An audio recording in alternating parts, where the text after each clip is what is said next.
The fourth patch of set 13 is live and TFT flow has been updated. Just like the prior patch, this is a relatively balanced patch. This is actually the most compositions that I have ever had in the default tab here. If you don't know, the default tab means that these do not require any special conditions. So you can just play these lines as long as you have good openers for them. Of course, there are stronger options than others, so you're probably not going to want to play these B tier lines as much. But overall, this is the most variety that we have seen in a meta in quite some time. All right, before we move into the comp guides, I want to talk about a couple of different S tier condition lines. So there are no unconditional default lines that you can play every single game that are S tier, but there are a few special conditions that turn certain lines into S tier when it comes to artifacts, emblems, resources, and augments that you should be aware of. So let's start off with the artifacts. If you get Death's Defiance or Innervating Locket, you can play into Urgot. Innervating Locket is a little bit better, and that turns it into S tier. You also have a couple of artifacts for Smeech, so that's Death's Defiance, Prowler's Claw, and Silvermere Dawn, as well as Spectral Cutlass on Camille, not on Smeech, because unfortunately Smeech is not quite that good with this artifact because he'll just jump away from the target before he kills it. You also have Spectral Cutlass on Vi with Enforcers, that's quite good. You also have all of the range artifacts on Nocturne, so that's your Fishbones, Rapid Fire Cannon, as well as Sniper's Focus into Quick Striker reroll. You also have the Kog'Maw artifacts, so that would be Lichbane and Wit's End, that's quite good. And then finally we have Light Shield Crest into any of the Sentinel based lines. We'll raise that line by 1 tier. So when it comes to Sentinel Academy and Renata Sentinels, that raises it up into S tier because the armor and MR scales with the shields that Light Shield Crest gives. We also have emblems here, so Enforcer emblem into 8 Enforcers is quite good. Experiment emblem into Urgot is strong. You still have the Experiment emblem into Twitch, but it's not S tier anymore. You have Scrap into Vertical Scrap. So if you get this emblem off of Carousel as opposed to Augment, that's quite strong. And then finally here, Visionary. I'm not 100% confident on this, but if you look at the stats on Visionary emblem in Renata Sentinels, it looks quite good because it enables you to play 6 Visionary on level 8 instead of level 9, which is a pretty big deal in a reroll comp. Then you have resources here. If you have a ton of items or a ton of gold, definitely consider playing into Scrap. It's one of the stronger lines you can play. And then on that note, if you get What Doesn't Kill You, this gives you both gold and items, so it's kind of perfect for this. Make sure that you're aware of that. You also have Starry Night into Renata Sentinels. You have Pumping Up into Renata Sentinels, Unleash the Beast into Urgot. And then when it comes to Caretakers and Worth the Wait, I'm not saying these are S tier augments that you should always be picking. I'm saying that if you specifically take this and get Tristana or Renata, both of those are S tier into their respective lines. All right, let's get started by talking about Sorcerers. This is obviously one of the comps that changed the most for this patch because they removed the 8 Sorcerer breakpoint, and they also took the effect that was exclusive at 8 Sorcerer, and they gave it to 6 Sorcerer. So now, at 6 Sorcerer, abilities will reduce their target's damage by 20% for 3 seconds. Previously, it was 25% at 8 Sorcerer, but this is still a massive buff for 6 Sorcerer. You would play this the exact same way you played 6 Sorcerer during last patch, which was either with Form Swappers or with Black Rose. And then you maybe drop out of this Morgana for a 6 cost. But there's also this Emissary version that you should be open-minded to if you're able to find some Garens during your roll down. So you should be holding on to Emissaries as you do your roll down, and you look to play into this board if this is what you're looking to hit, or if this is what you're able to hit. And then you're looking to play into this board, especially if you're able to hit Garen 2, because the biggest strength of being able to play around Emissaries as opposed to the traditional 6 Sorcerer line is that you're able to use Garen 2 as your primary tank. And that is a huge difference from playing around Swain, just because Garen is so much better of a tank. And he's also a better tank than Elise, honestly. So in general here, that is like one of the biggest differences with this. You also get more armor and MR from Mbessa, which is a pretty big deal. So there's a lot of resources or a lot more frontline HP that you can work with the Emissary version that I think is making it preferred in a lot of cases if you're able to hit these units. You don't even have to play reroll with this. In an ideal circumstance, you're able to hit Swain 3 plus Nami 3, but that doesn't have to be the case. For example, if you have a Sorcerer emblem, you should definitely look to push to level 9, because if you're able to get to 6 Sorcerer for Emissary, that is completely broken. So in those cases, you should not be wasting gold going for Swain 3 plus Nami 3. It is a much more reliable spike for you to be able to push to level 9, guarantee your LeBlanc, go for LeBlanc 2, and get 6 Sorcerer online with 4 Emissary. On that note, by the way, before you're able to get LeBlanc, you're usually going to to be playing Zoe 2, and you might even play Zoe 2 as a carry before you're able to find LeBlanc, you will sell Zoe 2 for LeBlanc 1. I know that sounds insane. I have seen it done countless times, and it does look stronger. It is what it is. So you will pick up Zoes during your roll down, but if you are able to find Garen 2 plus LeBlanc 1, you're just going to go ahead and sell the Zoe 2. It is what it is. Otherwise, you're looking to play around this variation if you do not have a bunch of Garens. So just remember, the main difference between these two comps is that in one variation, you're looking to play 4 Emissary with Garen as your primary tank. If you find several copies of Garen during your 4-2 roll down, you're probably going to lean towards Emissary Sorcs. If you don't find Garen during your 4-2 roll down, then you're looking to play around this variation or this variation instead, okay? The other thing of note is that you do not have to play this as a reroll. Even if you don't have a Sorcerer +1, I have still seen people successful with this where they just get to level 9 and are able to play a 6 cost on their board with 4 Emissary, 4 Sorcerer, and that could be pretty good. When it comes to your augments here, Mana Overflow, Inspiring, Epitaph are pretty good. Mana Zane can be quite strong, but mostly here, this is just down to what you hit on your 4-2 roll down will determine which variation you play. All right, next up, let's talk about Renata Sentinels. So this is a comp that got affected for the same change that they made to Sorcerers, where they removed 8 Visionary and they took the unique trait effect of 8 Visionary and gave it to 6 Visionary instead. So now at 6 Visionary, it says abilities heal an ally for 18% of the damage dealt. Now, why is this a big deal? Well, let's think about all of the different Sentinel compositions that have existed in this set so far. We have Sentinel Zeri, where you put a Gunblade on the Zeri. You have Sentinel Heimer, where you put a Gunblade on the Heimer. And then you have Sentinel Tristana, where, again, you put a Gunblade on the carry. Why do you do this with all these different Sentinel compositions? It's because the effective HP from the healing of Gunblade is much higher when the tanks that you're healing have a ton of armor and MR. Now, in this composition, you couldn't put Gunblade on Renata because it works a little bit differently. Instead of healing your tanks, you're shielding them. And those shields get a lot more value from all of the armor and MR that Sentinels have. So you want to focus on casting as often as possible. That's your Spear, Shojin, and Nashor's Tooth. And then you want to have as much AP as possible so that those shields are as big as possible. So you couldn't really afford Gunblade in this comp. Well, now the 6 Visionary change makes it so that all of your Visionaries have a Gunblade of sorts. They don't heal themselves, but they heal allies, and that's a pretty big deal. So 6 Visionary buff was massive for this comp. The only issue is that you can't fit 6 Visionary and 4 Sentinel until level 9, which is pretty difficult to get to when you're playing a 1 and 2 cost reroll composition. So that's where having an emblem is pretty impactful here, because that means you can play 6 Visionary, 4 Sentinel on level 8. This is showing a level 9 board with Mel, but you could easily just move this Visionary emblem onto any one of your Sentinels here, and you would still have your 6 Visionary, 4 Sentinel. So this is a massive spike here if you get this Visionary emblem. That's why I have it in S tier if you have this emblem. And then also with Sentinel emblem, this one's worse because usually you want to get value out of the emblem itself, and that means that you want to go vertical in that emblem. So 6 Sentinel has not changed at all, and that means that it's not going to be as impactful here. You can still play 6 Visionary and 4 Sentinel with Sentinel emblem, but the issue with that is that means you're going to have to put your Sentinel emblem on one of your Visionary units in the backline, and it's not really going to provide any value. So you're just going to be down the item, the emblem itself, which is not ideal. So usually you want to go vertical in the emblem that you get. So Visionary emblem is a lot better than Sentinel emblem. A couple of other things of note here is I'm not going to go over all the itemization here, but Radiant, Spear of Shojin, and Archangel are really good.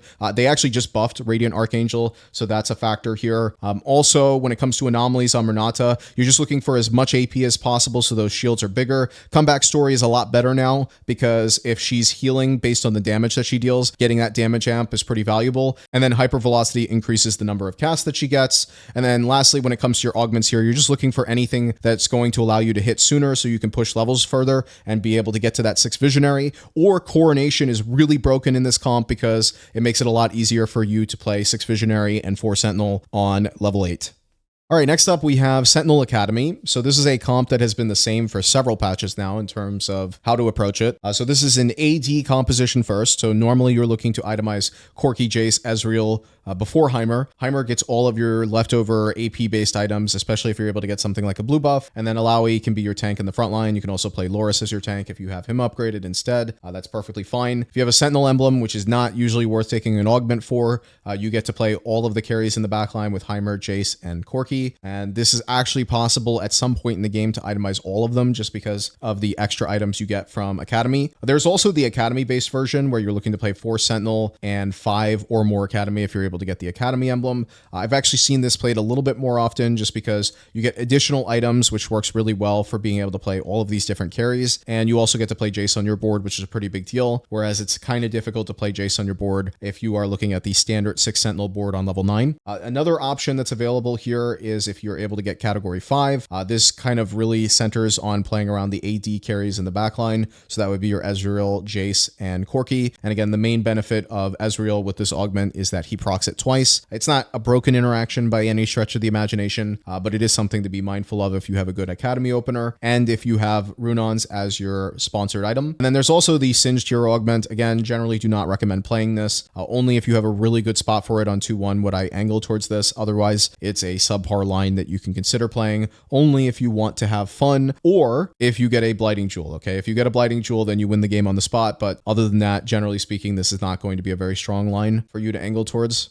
All right, next up, we have Vertical Scrap. This is a composition that has gotten optimized a ton over the course of the prior patch, and those optimizations continue into the current patch. The first optimization is understanding that you want to hold on to Belt for Corki because it is guaranteed to roll into Guardbreaker when you have 6 or more scrap, and that pairs with Last Whisper and IE for your crit-based build that's best in slot. You do not want Bow or Sword on Corki because they can roll into suboptimal items. You also want Belt or Sword for Gangplank. Belt is guaranteed into Guardbreaker, and then Sword has 4 different options on Gangplank, all of which are pretty good. And then on Echo, you usually want Tear because it's guaranteed to roll into Hand of Justice, but you can also go Glove, which can also roll Hand of Justice plus Jeweled Gauntlet, and then Bow can roll into Giant Slayer. And then on Rumble, you want the same exact items as Echo, so Tear is guaranteed Hand of Justice. You also have your Glove that's guaranteed Hand of Justice or Jeweled Gauntlet, and then Rod can roll into a bunch of different items, some of which are somewhat suboptimal, so just be mindful of that. And then your leftover components are going to go onto Trundle, Powder, and anything else that you might have scrap onto. Another thing of note is that when it comes to filling out the remainder of your board, there are a lot of different options that are available than this board. So you don't have to play exactly these 9 units here. And there's actually a priority list over on the right side. So 6 cost are good, Elise is good, Double Echo is quite strong, Double Corki is also pretty good if you're able to upgrade both of them.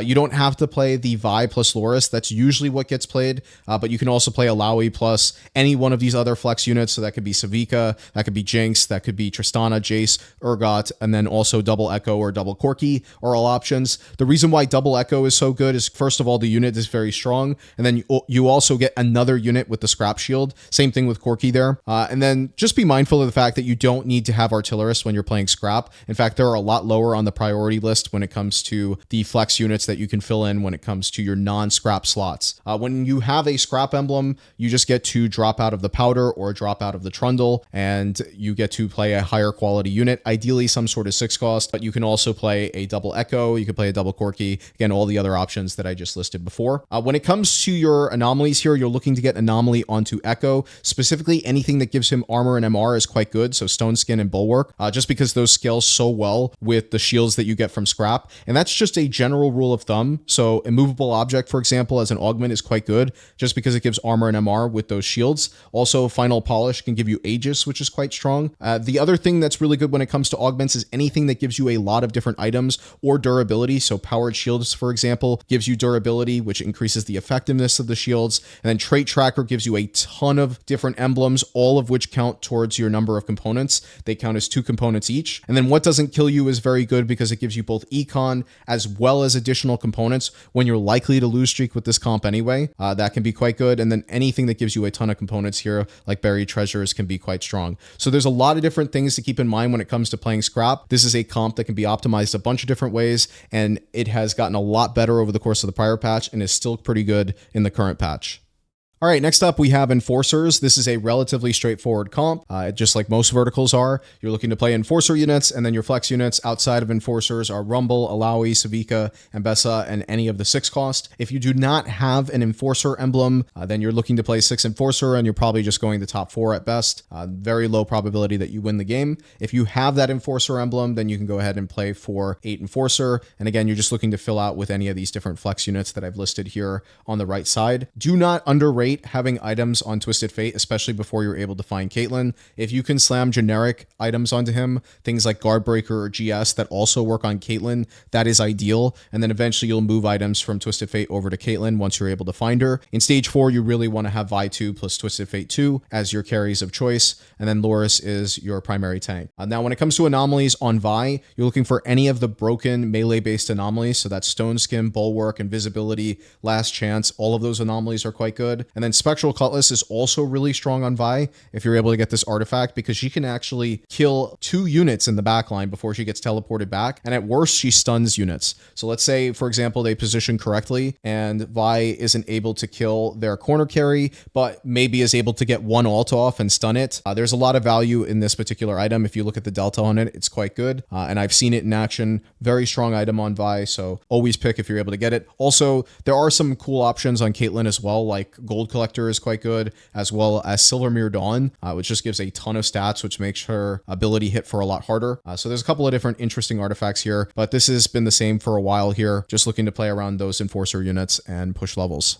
All right, next up we have Urgot Artillerist. This is in the same place in the meta, despite the 5 armor and MR nerf that they made to Urgot. It's also played the exact same way. In other words, Urgot is your primary tank, and he is your primary damage dealer. That means every single anomaly will always go on to Urgot. That means every single decision that you make will always be about making this Urgot as strong as possible. That means your item slams are informed by Urgot. That means your augment decisions are informed by Urgot. Everything needs to get approval by Urgot before you do anything, okay? He is the big boss, he is the head honcho, and every single other unit on your board is almost irrelevant, okay, aside from your secondary carry. So make sure that you're prioritizing Urgot as much as possible. Now, when it comes to those anomalies, Bulwark and Stone Skin are by far his best ones. I think Last Chance is actually up there with them being competitive. And then also, I think Invisibility is heavily underrated. Hunger for Power is reasonably good. There's a couple of other options that are listed here. I don't think any of them are as good as the ones that I just mentioned, but they are backups if you don't have a lot of gold. You also have some really strong artifacts here. So you have Innervating Locket and Death's Defiance that can be quite good. Any of the Radiants are quite good. I think Steric's Gauge is probably the best one, but you also have Titans. They've kind of traded back and forth in the stats. Mittens is another really good artifact with Urgot. And then the other thing of note is that you want as many Sterics as possible on Urgot. Generally speaking, I believe even if you do not have the Unleash the Beast augment, which gives you a Steric's Gauge and slightly buffs the benefit that you get from it, especially the crowd control immunity. So just remember that Urgot is all about Urgot, and every decision you make is about Urgot, Urgot, Urgot, Urgot. All right, next up we have Smeech Reroll. The biggest change here is the increase in play rate for Echo from last patch to this patch. So he went from the 5th highest play rate forecast all the way up to the 2nd or 3rd highest play rate forecast, depending on what you filter for rank. He went from around 22% to 27% play rate, which is a pretty massive increase when you think about it. And one of the major reasons that the meta shifted from Camille Reroll over to Smeech Reroll is you wanted to be level 7 and level 8 to increase your probability of being able to find Echo. The other thing is that the highest cap version of Ambushers is being able to play 2 Echoes on your board. And guess what? That's also what Scrap wants to do. Scrap also wants to play 2 Echoes, and Scrap is the highest pick rate composition in the entire meta right now. Also, you have Zeri that wants Echo, and then there's also been an uptick in Family that also wants Echo. So that's kind of hurt this comp a little bit. Otherwise, it's still played roughly the same, still very strong if you're able to hit. When it comes to your anomalies here, you're looking to put one on either Smeech or Echo, depending on what anomaly you hit, as well as what your upgrades are on 4-6. When it comes to artifacts, Prowler's Claw, Zanya's, Death's Defiance, Silvermere Dawn, and Radiant Fist of Fairness are pretty good. And also, you have Not Today that you can actually put the Edge of Night on both Smeech and Echo. Generally would only take this if this is able to win streak you early game, but it is an option that's kind of interesting. But I did want to note here that this comp is slightly weaker as a result of the increase in play rate for Echo.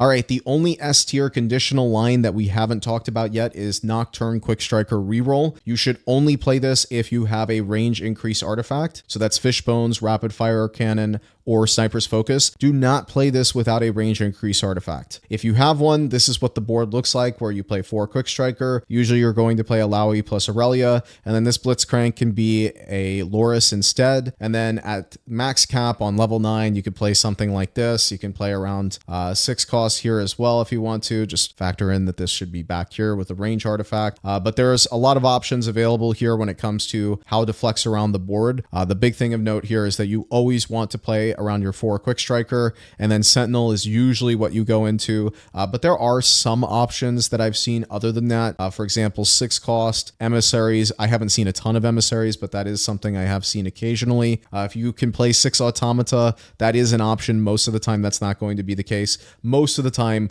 this is the board that you're going to try to get to. And before you get there, you're going to be playing 4 Sentinel, 4 Quick Striker with Loris over this Rumble. And that's completely normal. All right, next up, I want to quickly cover some of the weaker default lines that you can play. So these don't require any conditions, but generally speaking are weaker than the lines that I covered earlier in the video. So the first one here is Rebels. The main issue with this is that it's so reliant on being able to hit Jinx that you kind of also need to be able to win streak, or at least have a strong stage 2 and stage 3 with a lot of those Rebel units and good item slams to be able to get to the late game and guarantee that you can get to level 9 to be able to play around Jinx. If you can guarantee that Jinx, if you can get to that point in the game, then Rebels can be pretty good. It's just getting there that's quite difficult. Next up, we have Black Rose Dominators. So with Black Rose Dominators, the main issue here is he's not strong anymore at 5 Black Rose, 4 Dominator. You kind of want to play around as many 5 cost as possible. So you're looking for these Bronze for Life types of boards. But the issue is that getting there can be quite difficult. For example, here, if you can get 4 different 5 costs on your board and play around Silco, it's obviously going to be quite good. The problem is that this board costs a ridiculous amount of gold, and realistically you're not going to be able to get here most of the time. So it kind of has the same issue as Rebels do, which is that before you're able to get to this, you're not able to stabilize all that easily. You kind of need to high roll to get into this spot. Then we have Watcher Sniper. So there's 2 different ways you can play around this here. You can either play it with Kog'Maw. You only play Kog'Maw if you get one of the strong artifacts, which is Lichbane or Wit's End. And then otherwise you're usually going to end up playing around Zeri, which is Rageblade plus Gunblade and some sort of AD item. It could be IE, it could be Deathblade, it could be GS, it could be Last Whisper, or you can just go double Rageblade. And then you play Watcher Frontline. It's the exact same as the old Kog'Maw comp. You're just looking to play around Zeri instead of Kog'Maw, and you're looking to anomalize Zeri instead of Kog'Maw. Pretty straightforward here. Generally speaking, this is not that strong of a comp unless you really high roll your early game. And if you're able to get anger issues, of course, this comp becomes very strong. Next up, we have Zeri Sentinels. Same thing, which is that if you are able to get a strong high roll opener, then you can look to angle into this. If you have a lot of those early game Sentinels and can play around an early Zeri with decent items, then you can consider playing towards this line. Otherwise, it does feel a little bit on the weaker side. And the last one here is Experiment Twitch. So Experiment Twitch, unfortunately, is not really that playable unless you have Experiment Emblem. In fact, I would go as far as to say that unless you have that Experiment Emblem, you really should not generally be angling towards Twitch. You can still try to play the old Twitch variation with 5 Experiment and then try to transition into the higher quality units with the Bronze for Life style boards. But again, you're going to have a tough time getting to this point, similar to the Black Rose Dominators line, unless you have that Experiment +1. That is it for this patch guide. I hope you guys found it useful. I kind of went through a little bit more detail on the default lines that are relatively strong. I continue to develop TFT Flow. I'm hoping to eventually redesign the homepage and make it a little bit more useful. I think right now it looks a little unpolished, but I think I should be able to improve that with some time. It's a pretty major project, so don't expect any changes for a little bit, but that's what I'm working on behind the scenes. Thank you for watching, and I will see you next time.